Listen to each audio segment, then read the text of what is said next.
The Lapponian Herder is a breed of dog from Finland. It was developed by the Sami people for herding and guarding their reindeer.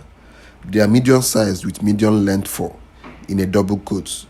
Their colors are generally black or dark grey or brown and occasionally red-brown, and they reach 20 inches and up to 29 kg.